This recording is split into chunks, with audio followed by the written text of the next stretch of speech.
গল্পের শুরুতেই আমরা আমাদের ফিমেল লিড ইফানকে দেখতে পাই। তার আজকে কলেজে প্রথম দিন ছিল, আর সে স্কুল লাইফ থেকে ইয়ানকি নামের একটি ছেলেকে ভীষণ পছন্দ করত। আর ভাগ্যক্রমে তাদের দুজনেরই সেম কলেজে অ্যাডমিশন হয়ে যায়। ইয়ানকির পিয়ানো বাজাতে অনেক ভালো লাগতো, তাই সে কলেজের ওপেনিং সেরেমনিতে স্টেজে গিয়ে পারফর্ম করতে থাকে। ইফাং তখন তাকে দেখে সিদ্ধান্ত নেয় যে আজকে সে সবার সামনে ইয়ানকিকে প্রপোজ করে দিবে। ইয়ানকির যখন পারফরমেন্স শেষ হয় তখন ইফাং অনেক সুন্দরভাবে রেডি হয়ে স্টেজের উপরে যায়, আর তারপরে সে সবার সামনে তার ফিলিংসটি কনফেস করতে যাচ্ছিল, কিন্তু তখন স্টেজের উপরে থাকা ডেকোরেশনটি তার উপরে পড়ে যেতে থাকে।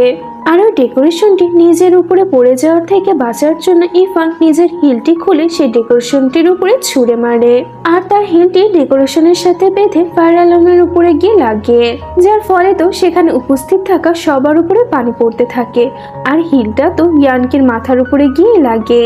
আর এতে তো বেচারি ইফাংয়ের মানিজ্যত একদম নষ্ট হয়ে যায়, কারণ পুরো কলেজে তার এই কর্মকাণ্ডের ব্যাপারটি পুরো ছড়িয়ে পড়েছিল।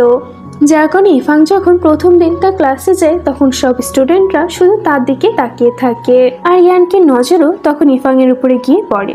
সেই সময় ক্লাসে টিচার আসে, আর সে সব স্টুডেন্টের উদ্দেশ্যে বলে যে কিছুদিনের মধ্যে আমাদের কলেজে স্পোর্টস এবং মিউজিকের একটি কম্পিটিশন হতে চলেছে। এই দায়িত্বটি টিচার ইয়ানকি এবং ইফাং এর উপরে দেয়, কারণ ইয়ানকি মিউজিকে ভালো ছিল এবং ইফাং স্পোর্টসে ভালো ছিল। বেচারা ইয়ানকিকে তো না চাওয়া সত্ত্বেও টিচারের কথাতে রাজি হতেই হয়। আর এই সবকিছু শুনে তো ইফাং অনেক খুশি হয়, আর সে মনে মনে ভাবতে থাকে যে এই সুযোগে সে ইয়ানকির সাথে বেশ কিছুটা সময় কাটাতে পারবে। তারা দুজন মিলে তো ইভেন্টের অনেক ভালো প্রস্তুতি নিয়ে নেয়, আর এভাবেই ইভেন্টের দিনটি চলে আসে। ইফাং তো এই ইভেন্টের সমস্ত স্পোর্টসে পার্টিসিপেট করে। ইভেন্টের প্রথম ম্যাচটি যখন শুরু হয় তখন তো ইফাং খেলতে খেলতে অনেক বেশি ক্লান্ত হয়ে পড়ে। এটি দেখে তো ইয়ানকি ইফাংকে উৎসাহিত করার জন্য মাইক নিয়ে জোরে জোরে ইফাংকে চিয়ার আপ করতে থাকে। ইয়ানকি চিয়ার আপ করছে এটি দেখে তো ইফাং এর মাঝে একটি আলাদা জোশ চলে আসে, আর শেষ পর্যন্ত ইফাং এই কম্পিটিশনটি জিতে যায়।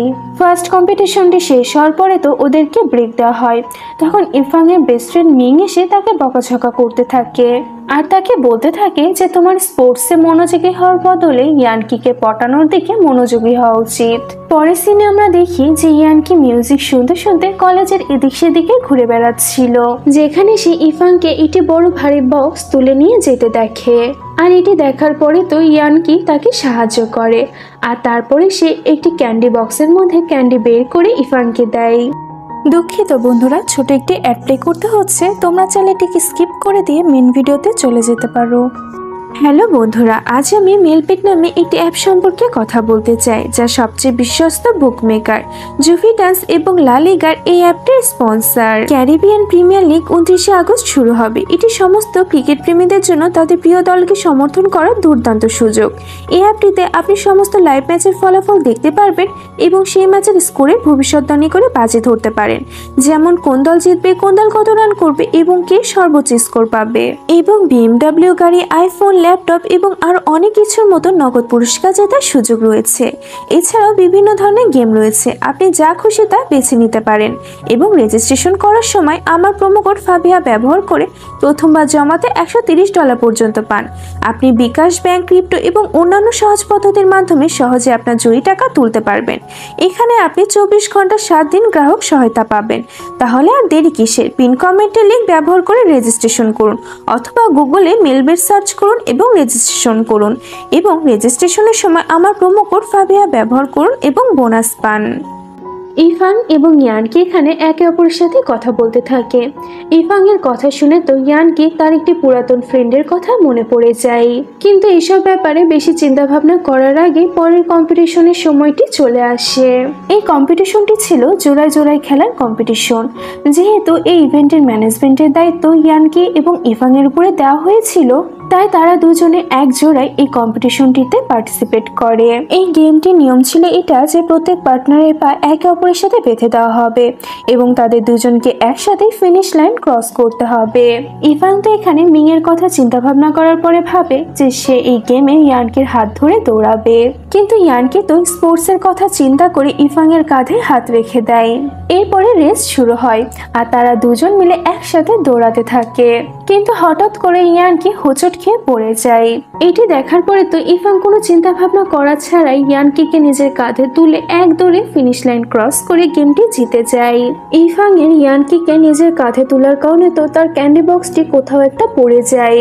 স্পোর্টস ডে শেষ হওয়ার পরে তো সে ওই বক্সটিকে পাগলের মতন এদিক সেদিকে খুঁজতে থাকে। ইফাং ওই ব্যাপারটা লক্ষ্য করে আর সে বুঝতে পারে যে ইয়ানকির কাছে ওই ক্যান্ডি বক্সটি হয়তো অনেক বেশি ইম্পর্টেন্ট, যার কারণে ইফাং তাড়াতাড়ি ময়লার ডাস্টবিনের কাছে গিয়ে ওই ক্যান্ডি বক্সটিকে খুঁজতে থাকে। এখান থেকে সে ক্যান্ডি বক্সটি খুঁজে পেয়ে যায় আর তাড়াতাড়ি এই বক্সটিকে সে ইফাংকে দেয়। ইয়ানকি তো অনেক খুশি হয়ে ইফাংকে ধন্যবাদ জানায়।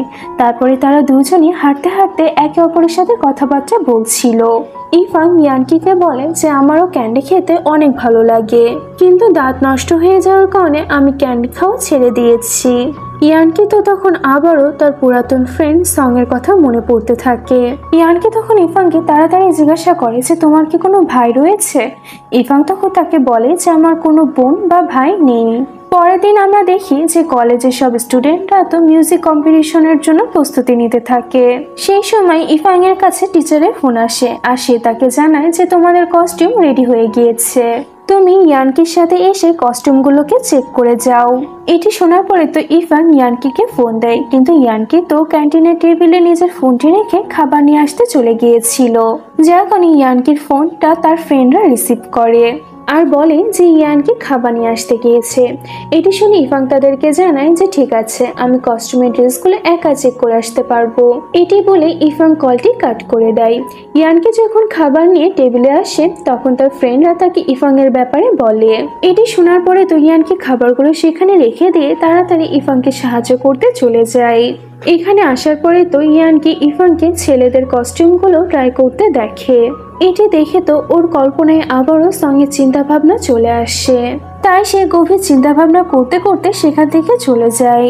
ইফাং তো সব কস্টিউমগুলোকে ট্রাই করার পরে সেগুলোকে একটি রুমে এসে রেখে দেয়। তবে সে এই রুমে জানালাটি বন্ধ করতে ভুলে গিয়েছিল আর সেদিন রাতে মুষলধারে বৃষ্টি শুরু হয়ে যায়। বৃষ্টির পানিগুলো জানালার ভেতর দিয়ে ঢুকে তো সমস্ত কস্টিউমগুলোকে ভিজিয়ে ফেলে। পরের দিন সকালবেলায় সবাই যখন এসে দেখে যে তাদের সব কস্টিউমগুলো ভিজে গিয়েছে তখন তো তারা ইফাং এর উপরে অনেক রাগ দেখাতে থাকে। ইফাং তো সবার থেকে তখন ক্ষমা চায় আর কস্টিউমগুলো নিজের সাথে এটি বলে নিয়ে যায় যে শো শুরু হওয়ার আগে আমি সব কস্টিউমগুলো ঠিকঠাক করে তোমাদের কাছে পৌঁছে দিব। আর ইয়ানকে যখন দেখে যে ইফাং অনেক বড় প্রবলেমের মধ্যে পড়ে গিয়েছে তখন সেও তাকে সাহায্য করতে চলে যায়। আর এরপরে আমরা দেখি যে তাদের ক্লাসমেটরাও তো তাদেরকে সাহায্য করতে থাকে।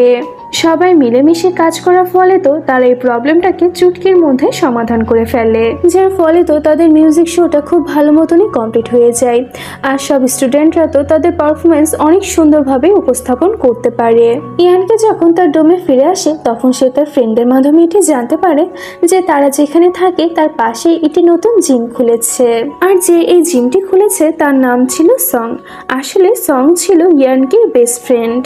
পরের দিন ইয়ানকি সঙ্গে খুঁজতে খুঁজতে বাস স্টপ পর্যন্ত চলে আসে, যেখানে সে ওকে ইফাং এর সাথে দেখতে পায়। আর এখান থেকে আমাদের একটি ফ্ল্যাশব্যাক দেখানো হয় আর আমরা দেখি যে ইফাং তো ছোটবেলা থেকে টমবয় টাইপের একটি মেয়ে ছিল, যার কারণে সে সবসময় তার চুলগুলোকে ছেলেদের মতন করে কাটিং করে রাখতো, তাই অধিকাংশ মানুষই তাকে ছেলে মনে করত।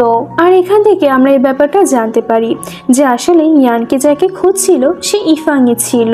কিছু ছেলেরা তো স্কুলের লকার রুমে ইয়ানকিকে বুলি করছিল। ইফাং তখন সঙ্গে জ্যাকেট পরে ইয়ানকিকে বাঁচাতে লকার রুমে যায় আর এখানে সে ইয়ানকিকে ওই ছেলেগুলোর হাত থেকে বাঁচিয়ে নেয়। আর সঙ্গে জ্যাকেটের উপরে তার নামটি লেখা ছিল, যার কারণে ইয়ানকি প্রথম থেকে ইফাংকে সং নামে চিনত। ইফাং এবং ইয়ানকির মাঝে তো এখানে অনেক ভালো ফ্রেন্ডশিপও তৈরি হয়ে গিয়েছিল। একদিন তো ইয়ানকি ইফাং এর বার্থডে সেলিব্রেট করার জন্য তাকে রুফটপে ডেকেছিল, যেখানে ইয়ানকির মনের মধ্যে ইফাং এর জন্য একটি ফিলিংস তৈরি হতে থাকে। কিন্তু যেহেতু সে ইফাংকে ছেলে মনে করত তাই সে ঘাবড়ে গিয়ে তাড়াতাড়ি সেখান থেকে চলে আসে আর এখানে ফ্ল্যাশব্যাকটি শেষ হয়ে যায়। এরপরে আমরা ইফাংকে ওর ফ্রেন্ডদের সাথে দেখতে পাই। ও তো ওর ফ্রেন্ডের সাথে মিলে অনেক বেশি ওয়াইন খেয়ে ফেলে, যার ফলে তো ইফাং ফুল টাল্লি হয়ে যায় আর সে ড্রাঙ্ক অবস্থায় ইয়ানকিকে খুঁজতে কলেজে আসে। পিয়ানো রুমে গিয়ে সে ইয়ানকির দেখা পায়। এখানে তো ইরফান ইয়ানকিকে দেখা মাত্র তাকে বলে যে তুমি কিন্তু আমাকে আবারও ছেড়ে চলে যেও না। এটি বলে সে ইয়ানকিকে কিস করে নেয়। এরপরে সিন চেঞ্জ হয় আর আমরা একটি ছোট কাটের মাধ্যমে দেখতে পাই যে ইয়ানকির বার্থডে দিনের পরে সে তার বাসাতে এসে জানতে পারে যে তার বাবার অন্য একটি শহরে ট্রান্সফার হয়ে গিয়েছে, তাই তাদের ফুল ফ্যামিলিকে অন্য শহরে শিফট হয়ে যেতে হবে। যাওয়ার একদিন আগে তো ইয়ানকি ইরফানকে দেখা করার জন্য ডেকেছিল। ইরফানকেও সেদিন তার একটি কম্পিটিশনের জন্য যাওয়ার ছিল, তবে সে ইয়ানকির সাথে দেখা করতেও রাজি ছিল। আর সে ইয়ানকিকে তার কম্পিটিশনে চলে যাওয়ার আগ মুহূর্তে এসে দেখা করার জন্য বলেছিল, তবে ইয়ানকি তো দেখা করতে যেতে একটু লেট হয়ে যায়, যার কারণে ইরফানকে সেখান থেকে চলে যেতে হয়েছিল। তবে যাওয়ার আগে ভুলবশত ইরফান তার ক্যান্ডি বক্সটি সেখানে ফেলে রেখে চলে গিয়েছিল, যে ক্যান্ডি বক্সটি এখন পর্যন্ত ইয়ানকি তার কাছে যত্ন সহকারে রেখে দিয়েছে। এরপরে সিন আবারও প্রেজেন্টে চলে আসে আর আমরা দেখি যে ইয়ানকি ইরফানের সাথে দেখা করতে যায় আর তাদের দুজনের মাঝে যে মিসআন্ডারস্ট্যান্ডিংটি ছিল সেটি তারা ক্লিয়ার করে নেয়। তারা দুজনে তো এখানে একে অপরের সাথে অনেক গল্পগুজব করে আর কথায় কথায় তারা দুজন মিলে এটি সিদ্ধান্ত নেয় যে তারা দুজন একসাথে ড্রাইভিং শিখবে। আর পরের দিন থেকে তারা দুজনে একসাথে ড্রাইভিং শিখতে থাকে আর এখান থেকে তারা দুজনেতে একে অপরের সাথে অনেক সুন্দর সুন্দর মুহূর্ত কাটাতে থাকে। একদিন ড্রাইভিং শেখার সময় ইয়ানকি সিদ্ধান্ত নেয় যে সে গাড়িটিকে আরেকটু দূরে চালিয়ে নিয়ে যাবে, আর এই চক্করে তো তারা ভুলবশত একটি অজানা এলাকার মধ্যে ঢুকে পড়ে। আর এখানে তো ইয়ানকি তার গাড়ির কন্ট্রোল হারিয়ে ফেলে গাড়িটিকে একটি গাছের সাথে ধাক্কা দিয়ে ফেলে, যার ফলে গাড়িটি সেখানেই বন্ধ হয়ে যায়। তখন প্রায় সন্ধ্যা হয়ে আসছিল, তাদের দুজনের ফেরার মতন আর কোনো অবস্থা ছিল না, যার কারণে তাদের দুজনকে বাধ্য হয়ে সেখানেই পাশে থাকা একটি বাসাতে রাত কাটাতে যেতে হয়। এখানে তাদের দুজনকে একটি বেডে ঘুমাতে হয় আর তারা দুজনে তো একদম রোবটের মতন শুয়েছিল। ইরফানের তো ইয়ানকির পাশে শুয়ে একদমই ঘুম আসছিল না, তাই সে বাহিরে অন্ধকারের মধ্যে হাঁটাহাঁটি করতে বেরিয়ে পড়ে। ইয়ানকিও তো ইরফানের পিছন পিছন বাইরে হাঁটতে চলে আসে। তারপরে তারা দুজন মিলে বাইরে হাঁটাহাঁটি করতেছিল। আর এখানে তো আমরা লক্ষ্য করি যে ইয়ানকি যখনই ইরফানের দিকে তাকাচ্ছিল তখনই সে স্মাইল করতে থাকে। পরের দিন সকাল হতেই তারা দুজনে নিজেদের ডোমে আবারও ফিরে আসে আর সারা রাত ঠিক মতন ঘুম না হওয়ার কারণে তো ইরফানের পরের দিন ক্লাসে যেতে লেট হয়ে যায়, যার কারণে ইরফান তার ফার্স্ট ক্লাসটি করতে পারে না। ইয়ানকি তখন ইরফানকে সাহায্য করে এবং নিজেদের গ্রুপ প্রজেক্টে সামিল করে নেয়। এর পরের সিনে আমরা দেখতে পাই যে ইয়ানকি ইরফানকে প্রজেক্ট ডিসকাস করার বাহানায় তো মুভি দেখতে নিয়ে যায়। ইয়ানকির সাথে মুভি দেখতে এসে তো ইরফান অনেক লজ্জা পাচ্ছিল, কিন্তু তারপরেও তারা দুজন মিলে একসাথে অনেক সুন্দর কোয়ালিটি টাইম স্পেন্ড করে। পরের দিন সকালবেলা ইরফান তাড়াহুড়া করে কোথাও একটা যেতে থাকে, তখনই তার স্কার্টের সুতা একটি হুকের সাথে আটকে যায়, যেটি ইরফান খেয়াল করে না। আর ইরফানের এই অবস্থাটি কলেজের একটি পপুলার ছেলে ইউজ দেখে ফেলে, যার কারণে সে এসে ইরফানকে সাহায্য করে।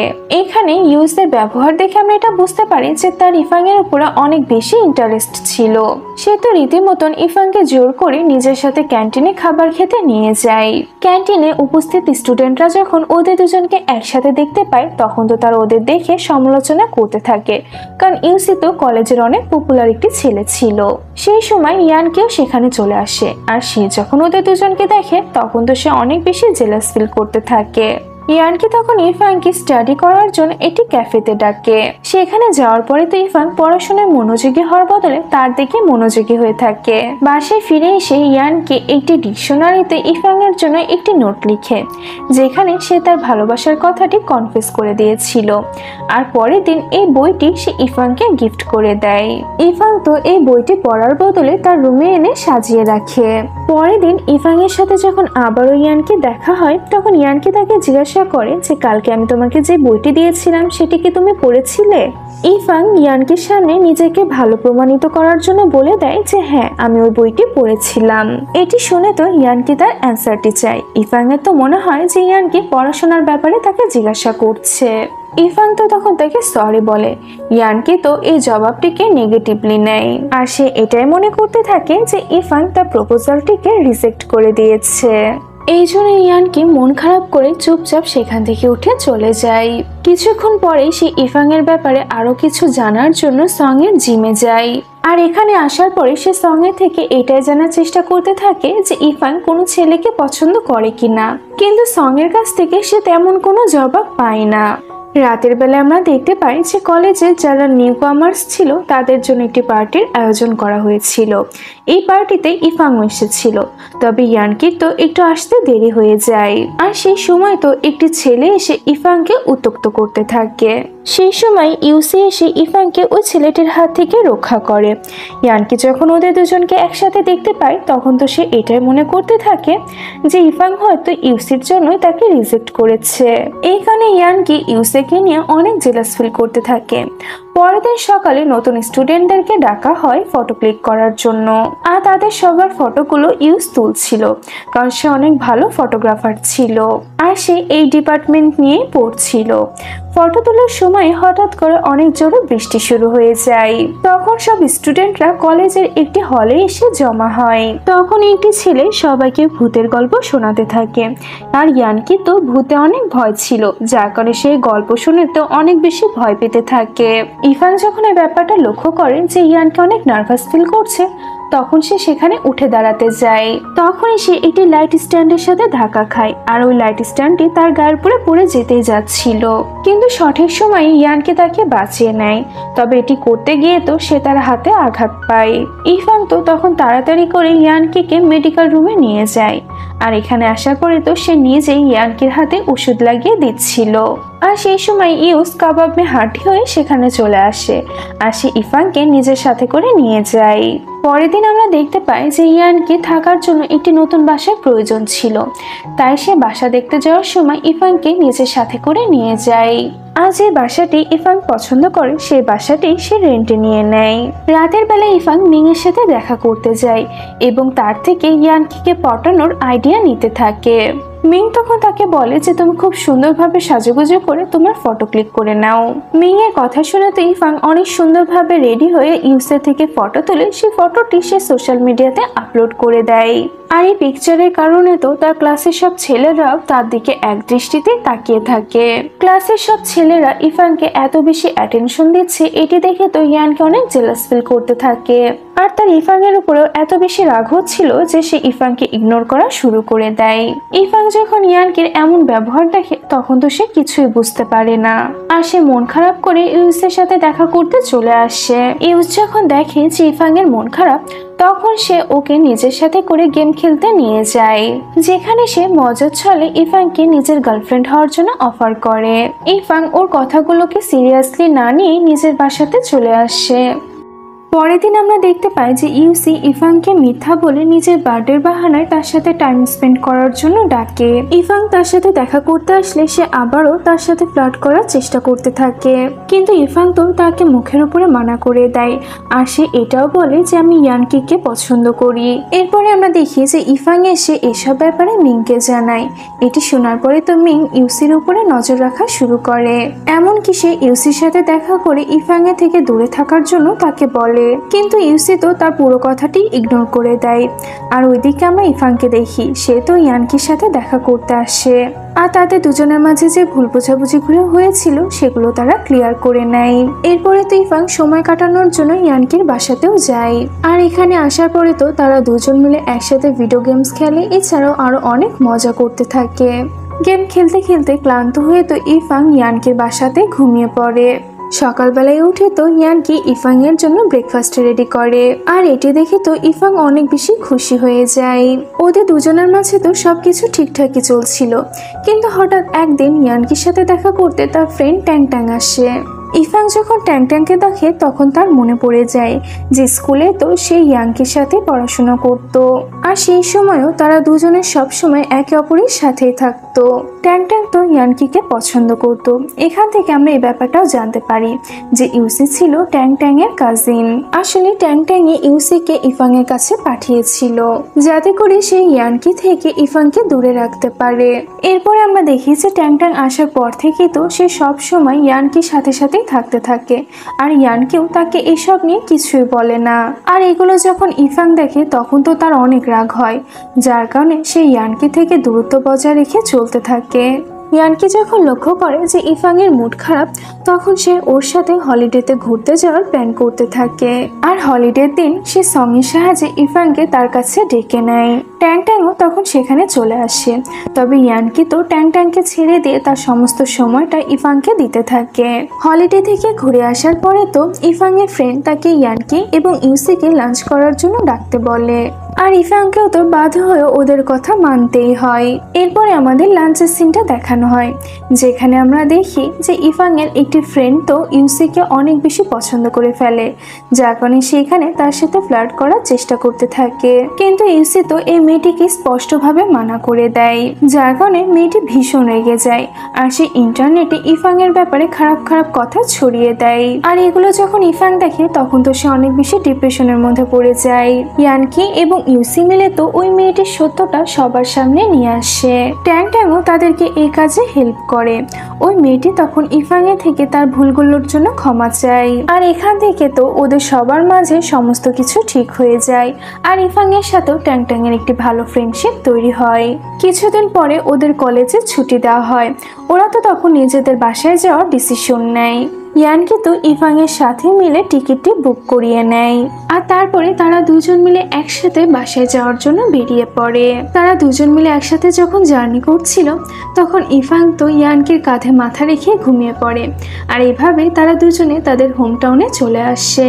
এরপরে পরের দিন ইফাং সুপার মার্কেটে কিছু জিনিসপত্র কিনতে যায়, যেখানে তার সাথে একটি আন্টির ভালো ফ্রেন্ডশিপ তৈরি হয়ে যায়, যার কারণে ওই আন্টিটি ইফাংকে নিজের বাসাতে নিয়ে আসে। এখানে আসার পরে ইফাং ইয়ানকিকে দেখতে পায়, আর এখানে সেই ব্যাপারটা জানতে পারে যে ইয়ানকি তো এই আন্টিরই ছেলে। আন্টি যখন জানতে পারে যে ওরা দুজনে ফ্রেন্ড, তখন তো সে অনেক খুশি হয়ে যায়। আর এখানে তো ইয়ানকি এবং ইফাং একে অপরকে দেখে পুরোটা সময় শুধু লজ্জায় পেতে থাকে। কিছুক্ষণ পরে আমরা দেখি যে ইফাং জোরে হাঁটতে গিয়ে দেওয়ালের সাথে ধাক্কা খেয়ে তার মাথায় সে আঘাত পায়। এটি দেখে তো ইয়ানকি পুরোটা সময় তার অনেক সুন্দরভাবে খেয়াল রাখতে থাকে। এরপরে আমরা দেখি যে নিউ ইয়ারের রাত চলে এসেছিল। এই দিন তো ইফাং সং এবং মিংয়ের সাথে মিলে তাদের পুরাতন স্কুলের ছাদের উপরে খুব সুন্দরভাবে ডেকোরেশন করে, এমনকি সে ইয়ানকিকে নিজের সাথে ফায়ারওয়ার্কস দেখার জন্য ডাকে। ওরা দুজনে তো একে অপরের সাথে অনেক সুন্দর মুহূর্ত কাটাতে থাকে। এখানে ইয়ানকি তো ইফাংকে কিস করার জন্য তার কাছাকাছি যেতে থাকে, আর তখনই ফায়ারওয়ার্কস স্টার্ট হয়ে যায়, যার কারণে ইয়ানকি ইফাংকে কিস করতে পারে না। আর তারা দুজন মিলে এখানে ফায়ারওয়ার্কস এনজয় করতে থাকে। দুজনে একসাথে অনেক সুন্দর টাইম স্পেন্ড করার পরে ইফাং যখন সেখান থেকে চলে যেতে থাকে, তখন ইয়ানকি ইফাংয়ের কাছে গিয়ে তার গালে একটি কিস করে দেয়। আর এটি দেখে তো ইফাং অনেক অবাক হয়ে যায়। বাসায় ফিরে এসে সে শুধুমাত্র ইয়ানকির ব্যাপারে ভাবতে থাকে, আর এটাও ভাবতে থাকে যে ইয়ানকি কি আমাকে পছন্দ করে নাকি করে না। পরের দিন রাতের বেলা ইয়ানকি ইফাংকে মুভি দেখার জন্য নিয়ে যায়, আর এখানে আসার পরে তো সে ইফাংয়ের ক্লোজ হওয়ার অনেক চেষ্টা করছিল, আর তারা দুজনে এখানে অনেক সুন্দর রোমান্টিক টাইম স্পেন্ড করে। মুভি শেষ করে ইফাং যখন বাসায় যাওয়ার জন্য বাস স্টপে এসে দাঁড়ায়, তখন ইয়ানকিও ইফাংয়ের পিছন পিছন এসে তাকে পিছন থেকে জড়িয়ে ধরে, আর তাকে নিজের ভালোবাসার কথাটি বলে দেয়, আর জিজ্ঞাসা করে যে তুমি কি আমার গার্লফ্রেন্ড হবে। ইফাংও তো তখন তাকে খুশি খুশি হ্যাঁ বলে দেয়, আর এখান থেকে তাদের দুজনের ডেটিং লাইফটা শুরু হয়ে যায়। পরের দিন আমরা দেখতে পাই যে ওদের কলেজের ছুটি শেষ হয়ে যায়, আর সব ফ্রেন্ডরাই আবারও তাদের ডোমে ফিরে আসে। কলেজে আসার পরেও তো ইয়ানকি এবং ইফাং একে অপরের সাথে সময় কাটাতে একদমই মিস করছিল না, এমনকি ইফাং বেশিরভাগ সময় ইয়ানকির বাসাতেই কাটাতে থাকে। পরের সিনে আমরা দেখতে পাই যে কলেজের অ্যানিভার্সারির দিনটা চলে আসছিল। টিচার তখন ওদের সবাইকে একটি পারফরমেন্স তৈরি করার জন্য বলে। এখানে আমরা এই ব্যাপারটা জানতে পারি যে ট্যাং ট্যাংয়ের স্টেজ ফোবিয়া ছিল, যার কারণে সেই স্টেজে উঠতে অনেক বেশি ভয় পাচ্ছিল। কিন্তু ইফাং তো ট্যাং ট্যাংকে অনেক বেশি সাহায্য করে, যার ফলে তারা তাদের পারফরমেন্সটি সবার সামনে অনেক সুন্দরভাবে উপস্থাপন করতে পারে। আর তাদের পারফরমেন্সটি খুব সুন্দরভাবে শেষ হওয়ার পরে তো ইয়ানকি খুশি হয়ে সবার সামনে সামনে ইফানকে কিস করে নেয়। আর এই কিসের মাধ্যমে তাদের দুজনের রিলেশনশিপটা তো পাবলিক হয়ে যায়। আর এখান থেকে তারা দুজন পাবলিকলি ডেট করার সুযোগ পেয়ে যায়। আর তারা দুজনই একে অপরের সাথে সময় কাটাতে পেরে তো অনেক বেশি খুশিও ছিল। এরপরের সিনে আমরা দেখতে পাই যে ইফান একটি স্পোর্টস কম্পিটিশনে পার্টিসিপেট করে আর তার ডেট সামনেই ছিল, যার কারণে ইফান অনেক ভালোভাবে প্র্যাকটিস করা শুরু করে দেয়। কিন্তু কম্পিটিশনের একদিন আগে তার হাতে অনেক বেশি যন্ত্রণা করা শুরু হয়ে যায়। ডক্টরের মাধ্যমে সেই ব্যাপারটা জানতে পারে যে তার হাতে জয়েন্টে অনেক বড় একটা প্রবলেম হয়েছে, যার কারণে এখন তার হাতটাকে একটু রেস্টে রাখতে হবে, নাহলে সে আর কোনোদিনই স্পোর্টস খেলতে পারবে না। কিন্তু ইফান তো কারোর কোনো বারণই শোনে না। আর ফাইনাল কম্পিটিশনের দিন সে তার পুরো শক্তিটাই জেতার জন্য লাগিয়ে দেয়। আর ফাইনালি সেই কম্পিটিশনটি জিতে যায়। কিন্তু যখনই গেমটি শেষ হয় তখনই সে অজ্ঞান হয়ে নিচে পড়ে যায়। ইফানের যখন জ্ঞান ফিরে তখন সে দেখে যে ও তো হসপিটালে আর ওর পাশে ইয়ানকে বসে আছে। এখানে ইফান এ ব্যাপারটা জানতে পারে যে এখন থেকে সে তার রাইট হ্যান্ড আর স্পোর্টস খেলার জন্য ব্যবহার করতে পারবে না, যার কারণে তো সে মন খারাপ করে তার সমস্ত আশা ভরসা পুরোটাই ছেড়ে দেয়, কারণ স্পোর্টসই তার জন্য সবকিছু ছিল। ইয়ানকে যখন ইফানকে এত বেশি ডিপ্রেসড দেখতে পায় তখন সে তাকে বাইরে ঘুরতে নিয়ে যায়। ইয়ানকের সাথে বাইরে ঘোরাফেরা করে তো ইফান একটু বেটার ফিল করতে থাকে। কিন্তু পরের দিনে ইফান কাউকে কিছু না বলে কোথাও একটা চলে যায়। ইয়ানকে যখন এই ব্যাপারটা জানতে পারে তখন তো তার ইফানের জন্য অনেক টেনশন হচ্ছিল। ওইদিকে আমরা ইফানকে দেখি, সে তো তার বাবার সাথে দেখা করতে এসেছিল এবং তার বাবার বেকারিতে তার কাজে সাহায্য করছিল। ইয়ানকে যখন জানতে পারে যে ইফান কোথায় আছে তখন সে তাড়াতাড়ি সেখানেই চলে আসে। আর যখনই সে ওকে বেকারিতে দেখতে পায় তখনই ইয়ানকে ওকে দেখা মাত্রই গিয়ে জড়িয়ে ধরে। আর তারপরে সে ওকে অনেক উৎসাহ দিতে থাকে, যার ফলে ইফান আবারও ইয়ানকির সাথে কলেজে ফিরে আসে। পরবর্তী সিনে আমরা দেখতে পাই যে ইফানের বার্থডে দিন সবার সাথে দেখা করে ওকে সারপ্রাইজ দেয়। আর ওইদিকে ইয়ানকেও নিজের বাসাটিকে ইফানের জন্য অনেক সুন্দরভাবে ডেকোরেট করে। আর এখানে তারা দুজন মিলে শুধুমাত্র ইফানের বার্থডেটা সেলিব্রেট করে। এরপরে একদিন ইয়ানকি এবং ইফান ইয়ানকির বাসাতে একাই ছিল। ইফানের বাবা তো তখন ওকে খুঁজতে খুঁজতে এখানে চলে এসেছিল। ইফান তো ভয় পেয়ে বাথরুমে গিয়ে লুকিয়ে পড়ে, কিন্তু ওর বাবা তো ওকে ধরে ফেলে।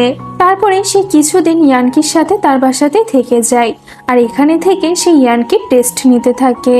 আর শেষ পর্যন্ত সে ওদের দুজনের রিলেশনটাকে অ্যাপ্রুভ করে আবারও তার হোমটাউনে ফিরে যায়। পরের দিন ইয়ানকি ইফানকে তার বাবা মার সাথে দেখা করতে নিয়ে যায়। এখানে আসার পরে তো ইয়ানকির বাবাকেও ইফান তার কথার মাধ্যমে ইমপ্রেস করে নেয়। পরবর্তী সিনে আমরা দেখি যে ইফানের হাতটা তো এখন আগের থেকে অনেকটা ঠিক হয়ে গিয়েছিল, যার কারণে সে আবারও স্পোর্টস খেলা শুরু করে। আর এই কাজে ইয়ানকেও তাকে অনেক সাপোর্ট করতে থাকে, যার ফলে ইফান কিছুদিনের মধ্যে আবারও অনেক ভালো স্পোর্টস খেলা শুরু করে দেয়। অন্যদিকে ইয়ানকি তার পিয়ানো এবং মিউজিকের মাধ্যমে নিজের ক্যারিয়ারটি সেট করে নেয়, এমনকি সে অনেক ভালো ভালো অ্যাওয়ার্ডসও পেতে থাকে। এরপরে আমরা একদিন দেখি যে ইয়ানকি ইফানকে সাথে করে একটি রেস্টুরেন্টে ডিনার করতে যায়, যেখানে সে একটি টফি পেপারের সাহায্যে রিং বানিয়ে ইফানকে বিয়ে করার জন্য প্রপোজ করে দেয়। আর ইফানও তো তাকে হ্যাঁ বলে দেয়। আর তারপরে তারা দুজনেই একে অপরকে কিস করে নেয়। আর এই হ্যাপি এন্ডিং এর সাথে আমাদের আজকের এই গল্পটি এখানেই শেষ হয়ে যায়।